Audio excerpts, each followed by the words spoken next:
Okay, picture this. You're standing in a vast open field, and the light is just incredible. Golden, warm, stretching out as far as you can see. Right in the middle of it all, there's a well. But this isn't just any old well, you know? It's deep, it looks ancient, and there's this soft, powerful light coming from inside it. And then you see them. 3 different flocks, and they're all moving towards the well. One flock is glowing with this pure, flowing white light. Another is intense, almost pulsing with this deep red energy. And the third, wow, it's like a perfect harmony of colors, radiant, shimmering golden green. And as they all get to the well, it doesn't just fill up, it overflows. It sends these streams of life out, just nourishing everything around it. Now, this whole incredible vision, it's actually rooted right in a verse we all know from the Torah. It's that moment Jacob gets to Haran. And look, on the surface it seems simple enough, right? A guy, a field, a well, some sheep. But here's what the Zohar, the foundational text of Kabbalah, tells us. When a person like Jacob looks at something, he's not just seeing with his eyes, no, he's seeing the code behind the curtain. He's perceiving the deep spiritual mechanics of how the universe actually works. So let's just go there for a second. The Zohar drops this mind-blowing idea. What if this verse isn't just a story? What if it's actually a schematic? The blueprint for reality's operating system, hidden in plain sight this whole time. What if what Jacob saw wasn't just a well and some sheep, but a full-blown prophetic vision of the very architecture of creation itself? To really unpack this profound secret, we're going to follow a clear path. First, we'll dive deep into what Jacob was actually seeing. Then, we'll decode the real secret of those 3 flocks. After that, we'll explore the mechanics of this cosmic flow. We'll even translate this whole blueprint into some modern analogies to make it super clear. And finally, we're going to bring this huge cosmic map right down to Earth, into our own lives, by discovering the well that's within each of us. So let's start there. What was Jacob really looking at? Well, the Zohar explains that the field, the Hebrew word sadeh, isn't just a field, it's code.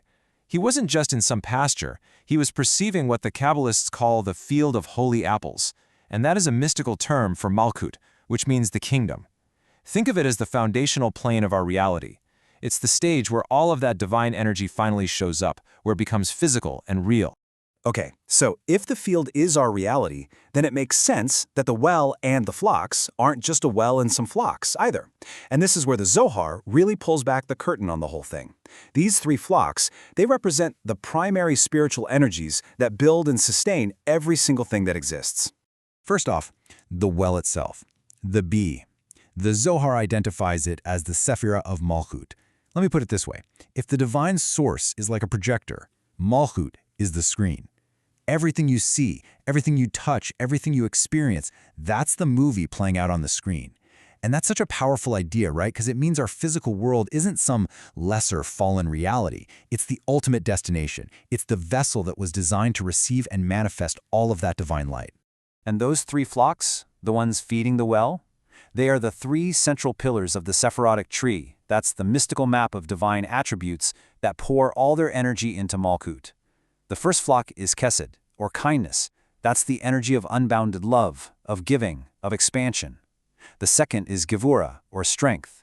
That's the energy of discipline, focus, of setting boundaries. And that third flock is Tiferet, or harmony, and it's the absolute perfect balance between the other 2, representing truth and deep compassion. Let's try to put this in modern terms. It might help it click. Think of reality as a huge, complex operating system. Malkut, the well, is the central data reservoir. It holds every bit of information that makes up our world. Now, this reservoir is being fed by 3 primary input streams. You've got the Chesed stream. That's like an open API, just pouring in massive amounts of creative, expansive data. Then you have the Gevura stream, a regulatory pipeline that sets all the rules and parameters. And finally, the Tiferet stream acts like a balancing algorithm, integrating the first 2 so the whole system runs perfectly. So now that we've kind of decoded who the players are, let's look at the mechanics. How does this divine flow, what the Kabbalists call shefa, or abundance, how does it actually sustain the universe from moment to moment? Because this isn't something that happened once. It's a process that's happening right now. The process really unfolds in 4 stages. First, the 3 pillars radiate their own unique energies. You have boundless giving, focused discipline, and balancing harmony.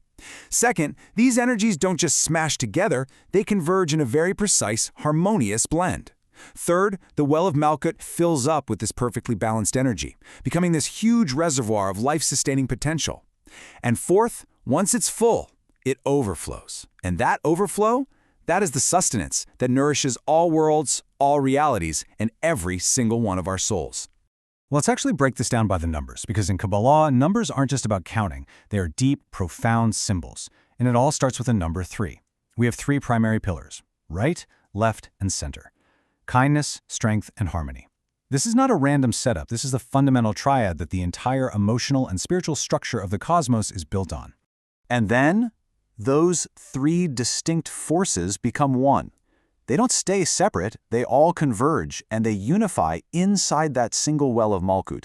This is just a beautiful illustration of a core mystical idea, that true unity actually comes from harmonizing diversity. You have 3 totally different pathways merging to create one single, unified source of life for absolutely everything. From that one unified source, the energy then gets distributed throughout a bigger system, the 10 Sefirot. This is the complete blueprint. The energy that gets gathered in Malkut doesn't just sit there, it powers the entire 10-point system, making sure that every single aspect of reality, from the highest spiritual ideas to the most nitty-gritty physical details, gets its proper, life-giving flow. And finally, all that divine energy needs a distribution network, right? So the Zohar teaches that this energy flows out from the system through 12 primary channels. These are often linked to the 12 tribes of Israel, which really represent 12 basic human archetypes or pathways. It's how that divine blessing gets customized to nourish every last corner of existence. So you have this perfect flow. It goes from 3 to 1 to 10 to 12. It is a complete system of cosmic irrigation. You know, this flow also has a visual side, an energetic quality that the Zohar describes through color. The right pillar, Chesed, is linked with a luminous, pure white, the color of unbounded light and love. The left pillar, Gevura, is an intense, powerful red, the color of fire, of focused strength. And the middle pillar, Tiferet, is what you get when you fuse the two. When you blend that white light of love with the red fire of discipline, you get this radiant harmony, often described as gold or green, the color of life, of balance, of truth. Okay, so that's the deep mystical structure. I know, it's complex, but it's also so incredibly elegant. To make it even more intuitive, let's try translating it into a language a lot of us are fluent in today, the language of video games. So just imagine you're playing the ultimate open-world RPG, and it's called Existence. The entire game world is powered by a central energy source, and it's hidden right in the middle of the map. To keep the world alive and to unlock new levels, you have this constant quest. So in this game, the world map is reality itself, and it's all powered by this central well. Your mission is to gather 3 different energy herds. The white herd, that's your source of healing and buffs. That's Chesed. The red herd, that gives you your power-ups and attack boosts. That's Gevura. And the radiant herd is the rarest one. It gives you perfectly balanced stats, and that's Tiferet. And here's the best part. When you bring all 3 to the well, you don't just win for yourself. A full well unlocks new levels and new resources for every single player in the game. It's a massive collaborative quest to sustain the world. All right, now let's pivot from the gamer to the engineer. For those of you who think in terms of systems and logic and structures, this ancient blueprint is honestly nothing short of a masterclass in cosmic engineering. So let's look at the exact same blueprint, but this time, let's put on our engineer's hard hat. Forget magic and herds, let's think data, pipelines, and reservoirs. Creation isn't a game, it's the most sophisticated, networked ecosystem ever designed. In this model, reality is a massive networked ecosystem, and it's sustained by a central power reservoir, Malkut. This reservoir gets fed by 3 core data pipelines. The first is an expansive input pipeline, Chesed, and it's just constantly streaming in raw creative data. The second is a regulatory input pipeline, Vura, which applies all the filters and protocols to manage that flow. And the third, Tiferet. It functions like a harmonizing API, making sure the data from the other 2 is perfectly integrated. And from this one unified source, life-sustaining data is then distributed out to all the subsystems, keeping the entire ecosystem online and running smoothly. Okay, so we've explored the cosmic blueprint as a mystical vision. We've translated it into modern systems. But the most important teaching here, the real takeaway, is that the macrocosm is always reflected in the microcosm. As above, so below. This entire grand map of reality, It exists inside each and every one of us. Here's the crucial point. That well isn't some distant cosmic feature. It's inside you. Your soul is that well. Your soul is that malchut that has the potential to receive and manifest an incredible amount of light. And those three flocks are the energies you have to cultivate in your own life. You need chesed, acts of kindness and love that expand your world. You need gevurah, the discipline and the healthy boundaries that give your life strength and focus. And you need tiferet, that inner work of finding the harmony between them. A fulfilled soul is when where these three streams are flowing in balance, filling your inner well so that you too can overflow with goodness into the world. So this ancient blueprint, it really becomes a very personal, very immediate question. This isn't just theory, it's a call to action. Take a look at the three streams flowing in your own life. Which one needs a little more flow?